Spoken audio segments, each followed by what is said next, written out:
Praise lord. ఈరోజు దేవుని వాగ్దానము యెషయా 51 అధ్యాయము. యెహోవా సీయోనును ఆదరించుచున్నాడు, దాని పాడైన స్థలములన్నిటినీ ఆదరించి దాన్ని అరణ్య స్థలములను ఏదైనా వలె చేయుచున్నాడు. దాని ఏడారి భూములు యెహోవా తోట వలె నగునట్లు చేయుచున్నాడు. ఆనంద సంతోష గానములు, కృతజ్ఞతాస్తుతియు, సంగీత గానమును దానిలో వినబడును అని వాగ్దానం. ఈ వచనం ఇశ్రాయేలీయులు చెర నుండి విడుదల మరియు దేవుని కృపకు నిదర్శనంగా ఉంది. మన పాడైన బ్రతుకులను ఆదరించి బాగు చేసి పరిశుద్ధపరిచి అరణ్య స్థలముల వలె ఉన్న మన జీవితాలను, అరణ్యము ఎలా ఉంటుందండి? ఎండిన చెట్లు, ముండ్ల తుప్పలు, రాళ్ళు, ఇంకా అనేకమైన చెత్త చెదారాలు కంపు కొట్టుచున్నటువంటి విధంగా ఉంటుంది. ఆ విధంగా ఉన్న మన జీవితాలను దేవుడు బాగు చేసి ఏదేను వలె చేశాడు. ఎలాగ తన సిలువలో తన రక్తం కార్చి ప్రాణం పెట్టి మన కొరకు చనిపోయి మనల్ని బ్రతికించాడు, బాగు చేశాడు. ఇంకా ఏమంటున్నాడు? ఎడారి భూముల యెహోవా తోట అన్నట్లు చేశాడు.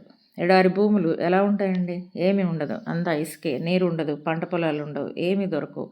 నా జీవితాలు పరీక్షిస్తే ఎడారిలో ఉన్న మనము ఎందుకు పనికిరాని స్థితిలో ఉన్నటువంటి మనలను అనగా సీయోన్ను అనగా తన ప్రజలను ఆదరించుచున్నాడు. అంతేకాదు, ఆదరించి మనల్ని ఏదేను వలె యెహోవా తోట వలె చేసి మన జీవితాల్లో ఆనంద సంతోషములు, కృతజ్ఞతాస్తుతియు, సంగీత గానములతో నింపాడు.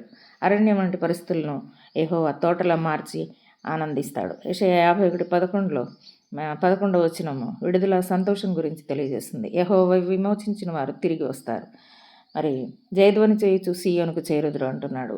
పరిశుద్ధతను గురించి యెషయా 31:5 అరణ్యమును ఎండిన భూమియు సంతోషించును, అడవి ఉల్లసించి పువ్వుల వలె పోయును అని అంటున్నాడు. కీర్తన 126:5 వచనంలో కన్నీళ్లు విడుచు విత్తువారు సంతోష గీతములు పాడుచు పంట కోస్తారని అంటున్నాడు. ఇది ఓదార్పు, ఆదరణ గురించి ఈ వచనం నాకు తెలియజేస్తుంది. మన జీవితాల్లో ఎన్ని పాడైన స్థలములు, అరణ్య స్థలములు, ఎడారి భూములు లాంటి కష్టాలు, బాధలు, వేదనలు ఏవైనా సరే సీయోన్ను ఆదరించిన దేవుడు నిన్ను నన్ను ఆదరిస్తాడు. నమ్మిక మాత్రం ఉంచమంటున్నాడు దేవుడు. వీటన్నిటి నుంచి విడిపించే వరకు నమ్మకంతో, విశ్వాసంతో ఎదురు చూడాలి. నీ కష్టాలు, శోధనలు, బాధలు ఏవైనా సరే దేవుని దగ్గర మొరపెట్టుకుంటే వాటన్నిటి నుండి విడిపించి దుఃఖము, నిట్టూర్పు తీసివేసి నిత్య సంతోషం మనకు కలుగజేస్తాడు.